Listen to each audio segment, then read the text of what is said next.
मैं डीसी को आगाह करना चाहता हूं और कहना चाहता हूं कि डीसी साहब, ये लोग जो हैं, आप इनके कोई बॉस नहीं है। मैं समय देता हूं आपको, आधे घंटे का समय देता हूं, या तो आकर के ले जाएं, नहीं लेकर के जाओगा तो हमारी यादाश्त बहुत अच्छी है, इस बात का ध्यान रखना। इससे जनता से बड़ा डीसी नहीं है। वो जाके बता दे हमारी यादाश्त बहुत ठीक है, आ जाएगा तो इज्जत बची रहेगी, वरना अपनी इज्जत भी उतराएगा और आकर के मेमोरेंडम मिलेगा। अभय चौटाला ने सीधी वार्निंग दे दी रोहतक के डीसी को, आधे घंटे का टाइम देता हूं, या तो आओ ज्ञापन लेने, इज्जत बची रहेगी, नहीं तो ध्यान रखना हमारी यादाश्त बहुत अच्छी है, इज्जत भी उतरवाओगे और ज्ञापन भी लेकर जाओगे, आप बॉस नहीं हो जनता के। अभय चौटाला का यह अल्टीमेटम जैसे ही डीसी के कानों तक पहुंचा तो चंद सेकंड्स में ही डीसी अपने दफ्तर से बाहर भी आ गए, अभय चौटाला से मिले और ज्ञापन भी लिया। दोस्तों नमस्कार, मैं आपका यार जतिन पत्रकार। सबसे पहले मैं आपको सीधे अभय चौटाला का वो वीडियो दिखाता हूं जिसमें उन्होंने रोहतक के डीसी को अपने ही अंदाज में अल्टीमेटम दिया कि सिर्फ आधे घंटे का टाइम देता हूं, या तो आओ, नहीं तो हमारी यादाश्त बहुत अच्छी है, ध्यान रखना। पहले ये वीडियो आप देखिएगा, फिर पूरी कहानी आपको बताता हूं। किसान के खेत का पानी जो बारिश का खड़ा है, जिससे उसकी फसल खराब होगी, उसको निकालने के लिए सरकार को मेमोरेंडम देने के लिए आया है। रोहतक में संयम जो है, शादियां बहुत ज्यादा है, बहुत ज्यादा लोग व्यस्त हैं, उसके बावजूद भी हमें हमारे प्रदेश के किसान की चिंता है। हम उसकी चिंता को दूर करने के लिए आज यहाँ रोहतक में पहुंचे हैं, और रोहतक में आकर के मैं स्वयं डीसी के दफ्तर के सामने आया हूं, और डीसी को किसान की चिंता नहीं, लोगों की चिंता नहीं, किसी के और के कामकाज की चिंता नहीं, अपने एडीसी एसडीएम को तो भेज दिया और कह दिया कि तुम जाओ और जाकर के मेमोरेंडम ले लो। अब खुद जो है कि मीटिंग में व्यस्त हूं। मैं डीसी को आगाह करना चाहता हूं और कहना चाहता हूं कि डीसी साहब, ये लोग जो हैं, आप इनके कोई बॉस नहीं है। ये लोग जो हैं, इनके गाड़े खून पसीने की कमाई जो है, उसको तनख्वाह के रूप में लेकर के आप इनकी सेवा के लिए यहां भेजे गए।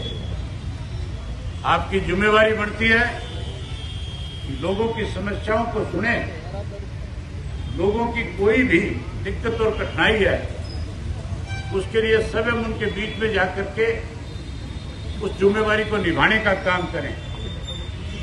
आप अगर अपनी जिम्मेवारी को नहीं निभाएंगे तो हमें मजबूर होकर के आपके दफ्तर का भी घेराव करना पड़ेगा, और आपको इस मेमोरेंडम को लेने के लिए आना पड़ेगा। मैं समय देता हूं आपको, आधे घंटे का समय देता हूं, या तो आकर के ले जाएं, नहीं लेकर के जाओगा तो हमारी यादाश्त बहुत अच्छी है, इस बात का ध्यान रखना। तो अभय चौटाला का यह अंदाज पूरे हरियाणा में वायरल हो रहा है। दरअसल खेतों में बरसाती पानी की निकासी ना होने से किसानों की फसलें बर्बाद हो गई, जिसको लेकर रोहतक में ज्ञापन देने के लिए अभय चौटाला आए थे डीसी ऑफिस।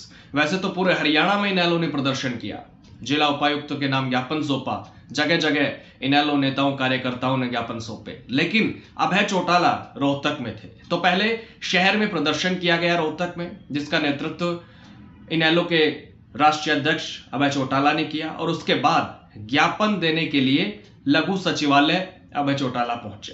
तो डीसी की बजाय एडीसी और एसडीएम ज्ञापन लेने के लिए आए, और यहीं से माहौल अलग हो गया। अभय चौटाला ने कहा कि डीसी जनता से बड़ा नहीं है, और जाकर बता दो हमारी यादाश्त बहुत ठीक है, आ जाएंगे तो इज्जत बची रहेगी, नहीं तो अपनी इज्जत भी उतरवाएंगे और आकर ज्ञापन भी लेकर जाएंगे।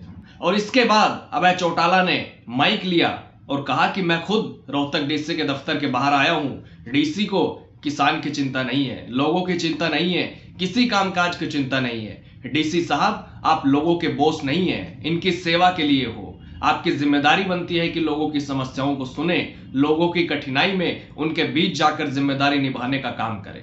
अगर आप जिम्मेदारी नहीं निभाएंगे तो हमें मजबूर होकर आपके दफ्तर का भी घेराव करना पड़ेगा, और आपको ये मेमोरेंडम लेने के लिए आना पड़ेगा। मैं समय देता हूं आपको, आधे घंटे का समय देता हूं, या तो आकर ज्ञापन ले जाए या फिर हमारी याददाश्त बहुत अच्छी है, ये ध्यान रखना। और इस अल्टीमेटम के चंद सेकंड्स में ही रोहतक के डीसी सचिन गुप्ता हाजिर हो गए और अभय चौटाला ने अपने ही अंदाज में उनसे बात की, पूछा कि क्यों नहीं आया। फिर बातचीत हुई चंद मिनट और अभय चौटाला ने कहा कि कहां से हो, हरियाणा से या कहीं बाहर के स्टेट से हो। तो डीसी ने कहा कि सिरसा से हो। फिर अभय चौटाला ने कहा कि सिरसा से हो तो फिर तो मेरी आदत जानते होंगे। और उसके बाद अभय चौटाला ने कहा कि आप ये माइक पकड़ो और स्पष्ट करो लोगों को कि मैं आपका ये ज्ञापन गवर्नर तक पहुंचाऊंगा। तो डीसी ने माइक लिया और कहा कि बिल्कुल हम आपका ये ज्ञापन आज ही गवर्नर को भिजवा देंगे। आपसे पूछा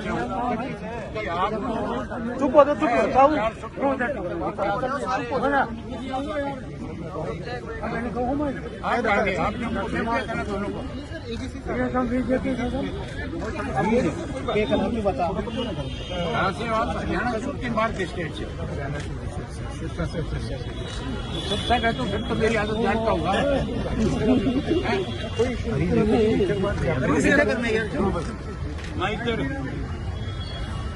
आप ये माइक पकड़ो और आश्वस्त करो सारी जनता को कि मैं मेमोरेंडम आपका गवर्नर तक पहुंचाऊंगा। और ऐसे न करने में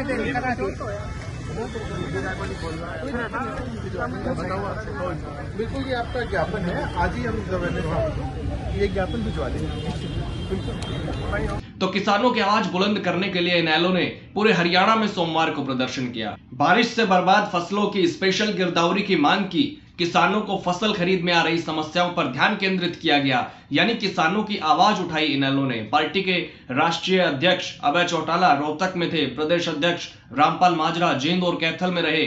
आदित्य देवीलाल सिरसा में रहे। महिला प्रदेश प्रभारी सुनैना चौटाला की अगुवाई में फतेहाबाद में प्रदर्शन करके ज्ञापन सौंपा गया।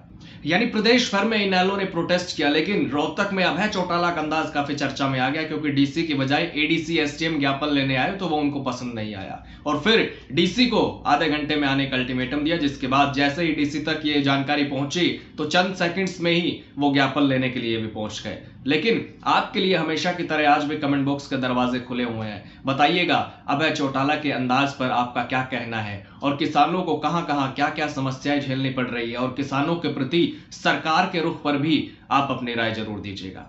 नमस्कार।